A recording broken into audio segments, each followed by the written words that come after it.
आज आपण घोळाची भाजी करणार आहोत। औषधी गुणधर्म असणारी ही भाजी आहे। भाजी आणल्यानंतर तिला स्वच्छ निवडून घ्यायचं आहे। तिच्या छोट्या छोट्या मुळ्या असतात त्या काढून घ्यायच्या आहेत। हाताने स्वच्छ झटकून अशी स्वच्छ करायची आहे, कारण ही भाजी जमिनीवरती पसरून येते वेलासारखी, त्याच्यामुळे तिच्यात माती असू शकते। त्याचबरोबर इतर कचरा गवत वगैरेही असू शकतं, त्याच्यामुळे ती स्वच्छ निवडायची आहे। आणि त्यानंतर नळाखाली एका अशा चाळणीमध्ये घेऊन स्वच्छ पाण्याने 2-3 पाण्याने स्वच्छ करून घ्यायची आहे भाजी, जेणेकरून त्याच्यातली घाण काड्या किंवा इतर काही घाण असेल तर ती निघून जाईल। अशा प्रकारे एकदम स्वच्छ करून घ्यायची ही भाजी। त्याच्यात काय आणखीन वस्तू आहेत का किंवा काही गवत वगैरे आहे का हे देखील व्यवस्थित बघायचं आहे याच्यामध्ये। त्याला असं बारीक धरून बारीक चिरून घ्यायचं। त्यानंतर धुतल्यानंतर त्याच्यातलं पूर्ण पाणी काढून नितळून घेतल्यानंतर बारीक अशी चिरून घ्यायची ही भाजी।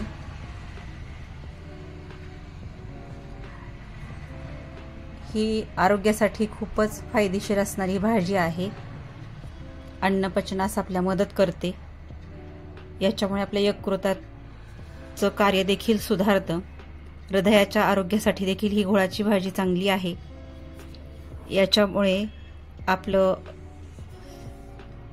वजन कमी होतं, हिमोग्लोबिनचं शरीरातलं प्रमाण वाढतं आणि डोळ्याच्या आरोग्यासाठी देखील ही भाजी खूपच गुणकारी आहे।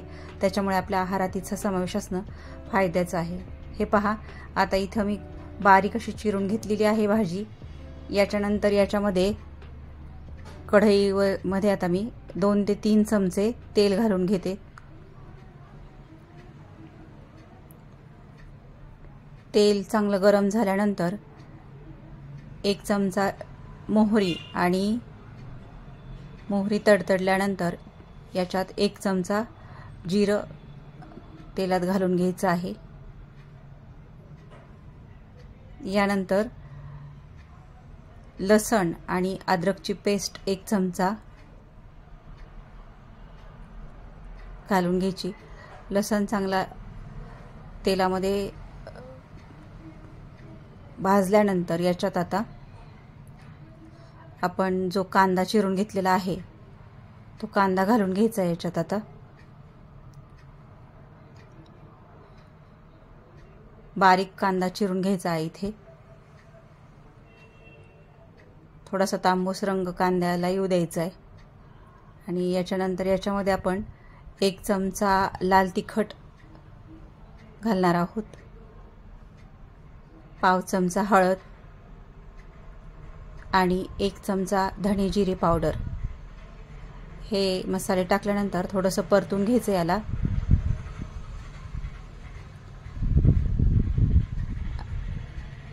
आणि यानंतर आपल्याला आपण जी चिरून घेतलेली भाजी आहे ती याच्यात आपण आता घालून घेणार आहोत। थोड्या वेळ परतल्यानंतर याला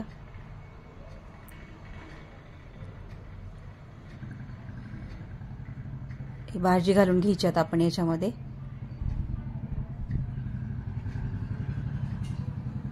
थोडंसं हलवून घ्यायचे, खालचा कांदा वगैरे मसाला पूर्ण भाजीला लाग पाहिजे। थोडंसं हलवून घ्यायचं आणि आता यानंतर आपण याच्यामध्ये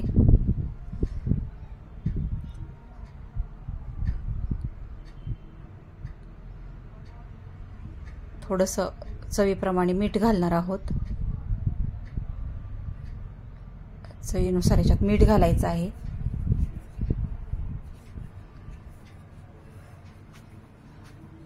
थोडंसं हलवून घ्यायचं नंतर मीठ टाकल्यानंतरही।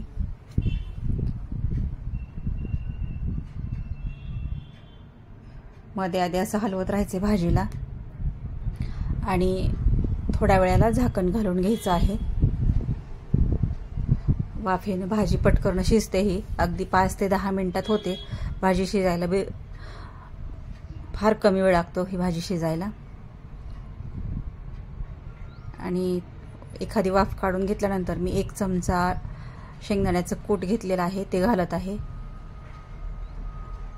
तुम्हाला आवडत नसेल तर तुम्ही हे स्किप करू शकताय।